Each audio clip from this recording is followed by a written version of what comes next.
Hello, and welcome to this week's Glasstire Top Five. It is the week of December 7th, 2017. I'm Christina Rees. And I'm Brandon Zech. And we are at Texas Gallery in Houston, and we'll get to that in just a second.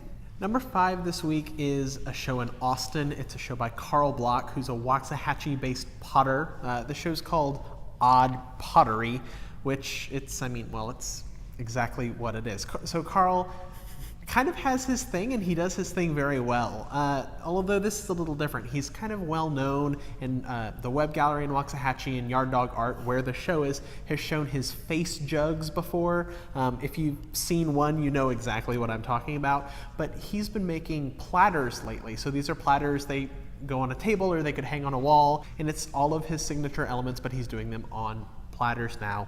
And I've just really always loved his work. This guy loves this work. It's very, very folk art inspired. I would say one of the reasons it should be on this list is because I think they would make terrific Christmas presents. But and that's the only thing that we've got on this list that really probably falls into that category. Unless you have a lot more money. Well, yeah. So number 4 this week is opening at Road 2 Art in Dallas on Saturday. It's Burt and Georganne Deen. It's 2 different solo shows. Burt is Louisiana-based. Georganne Deen is in Joshua Tree, California.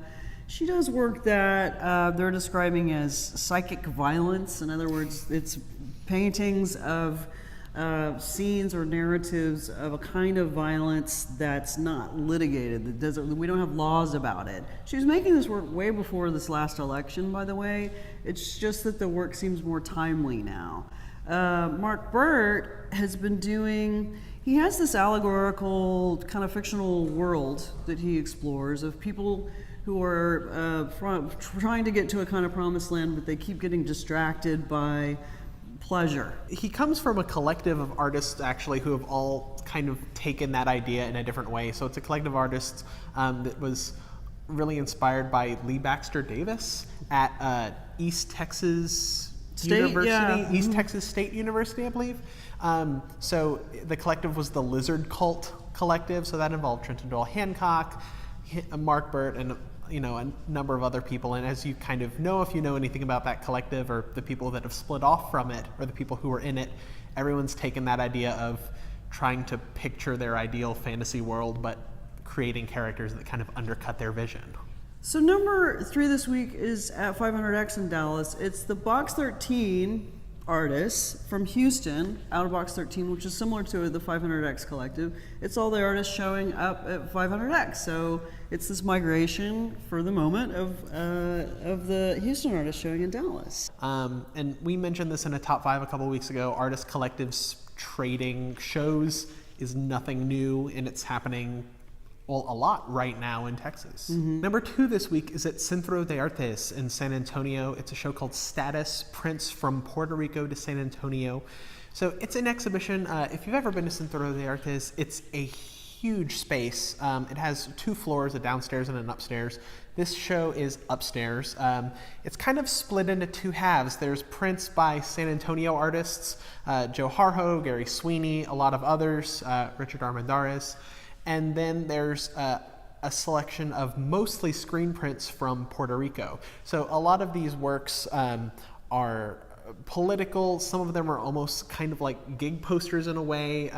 It's kind of emphasizing the graphic nature and the typography of screen prints and what that typography and the graphic nature is trying to communicate.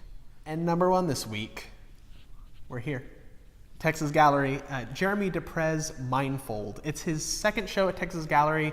The first one, actually, Bill Davenport wrote about it in Glasstire. I think it was in 2015. Mm-hmm, yeah.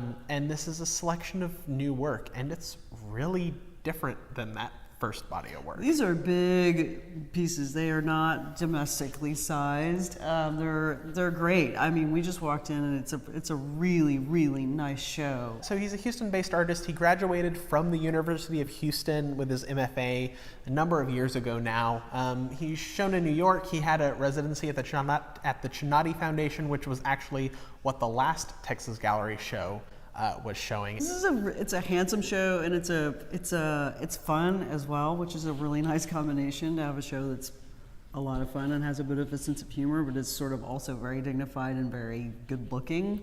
So yeah, that's the number one pick this week, and it opens Today. tonight.